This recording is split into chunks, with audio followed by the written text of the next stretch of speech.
ओम शांति। ब्रह्मा कुमार रमेश शाह भाई जी राजयोगिनी दादी प्रकाशमणि जी के बारे में अपने उद्गार इस प्रकार व्यक्त करते हैं।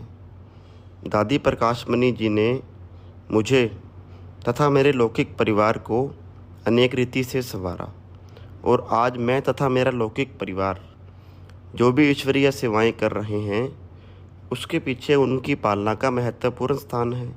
बातें तो अनेक हैं, समझ में नहीं आता कि कहाँ से शुरू करें और कहाँ पे ख़त्म करें, लेकिन लेख के रूप में लिखने की एक मर्यादा होती है। फिर भी संक्षिप्त में दादी जी के साथ के संस्मरण लिखता हूँ। पांडुरंग शास्त्री जी की सेवा। सन 1952 में जब मेरा इस विश्वविद्यालय के साथ परिचय हुआ तब से इसके सभी अनन्य रत्नों का परिचय तो था ही और कईयों के साथ परोक्ष व अपरोक्ष रूप से संपर्क में आया था। जब दादी जी और रत्न मोहिनी दादी जी जापान गए तब मुझे वह समाचार मिला और मैंने दादी जी को पत्र लिखा कि श्रीमद् भगवत गीता पाठशाला के मुख्य पांडुरंग शास्त्री जी तथा उनके एक साथी जिनके साथ मेरा पहले बहुत घनिष्ठ संबंध था तथा जो बाहर के तत्वज्ञान के बहुत बड़े विद्वान हैं, भी जापान के विश्व धर्म सम्मेलन में आए हुए हैं, तो आप उनको भोजन के लिए रोज़ अपने पास बुलाना और उनकी ईश्वरीय सेवा करना। मैंने शास्त्री जी को भी मुंबई में कहा था कि आप और आपका साथी दोनों अकेले जापान जा रहे हैं, वहाँ आपको खाने की दिक्कत होगी और इसलिए मैंने ब्रह्मा कुमारी बहनों को लिखा है, आप भी उनसे संपर्क करना। दोनों ने मेरी बात मानी और जापान की 10 दिन की कॉन्फ्रेंस में दादी जी ने और रत्न मोहिनी दादी जी ने उन दोनों को अपने हाथ से पकाया हुआ पवित्र भोजन खिलाया और साथ ही यज्ञ का इतिहास भी बहुत विस्तार से सुनाया। परिणाम स्वरूप जब शास्त्री जी मुंबई आए तब उन्होंने मुझे कहा कि रमेश भाई, ब्रह्मा कुमारी संस्था का इतिहास सुनकर जब मैंने जाना कि पुरुष प्रधान समाज में बहनों की आध्यात्मिक उन्नति में कितनी रुकावट डाली है तो मेरी आंखों में पानी भर आया।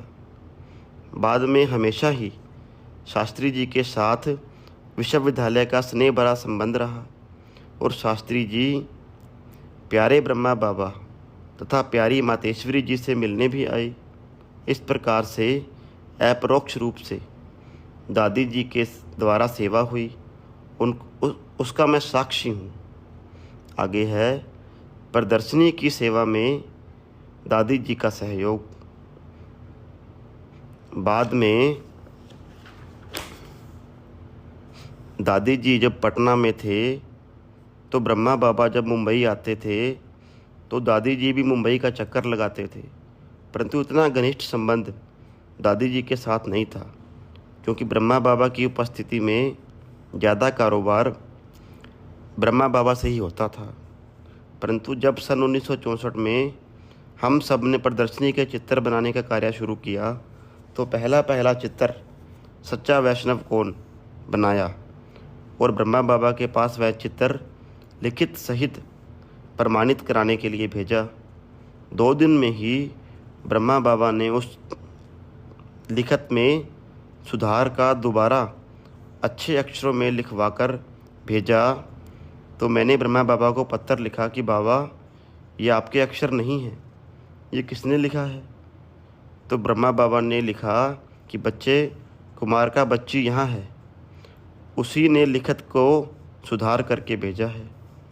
तो हमने ब्रह्मा बाबा को लिखा कि जब हमारे चित्रों की लिखत कुमारका बहन को ही फाइनल करनी है तो क्यों नहीं आप कुमारका बहन जी को अपने प्रतिनिधि के रूप में मुंबई भेज दो। बाबा ने हमारी बात तो मान लिया और टेलीग्राम किया कि कुमारका बच्ची को रिसीव करो। इस प्रकार प्रदर्शनी के पहले चित्र से ही दादी जी का पूर्ण सहयोग प्रदर्शनी की सेवा के लिए मिला और दादी जी ने प्रदर्शनी के सभी चित्रों की समझानी फाइनल की। जब पहली प्रदर्शनी का उद्घाटन महाराष्ट्र के राज्यपाल मंगलदास पकवासा ने किया, तब दादी जी और उषा ने उन्हें समझाया कि उनसे ओपिनियन लिखवाना। गवर्नर ने लिखा, यह अद्भुत प्रदर्शनी है। बाद में सभा में संबोधन के लिए भी गवर्नर गए। इस प्रकार से प्रदर्शनी सेवा में ओपिनियन लिखवाने की शुरुआत भी दादी जी ने की। बाद में मातेश्वरी जी का मुंबई आना हुआ और मातेश्वरी जी ने दादी जी तथा सभी महारथी भाई बहनों को बुलाकर प्रदर्शनी की सेवा विहंग मार्ग की सेवा है, यह प्रस्तावित किया। अच्छा, ओम शांति।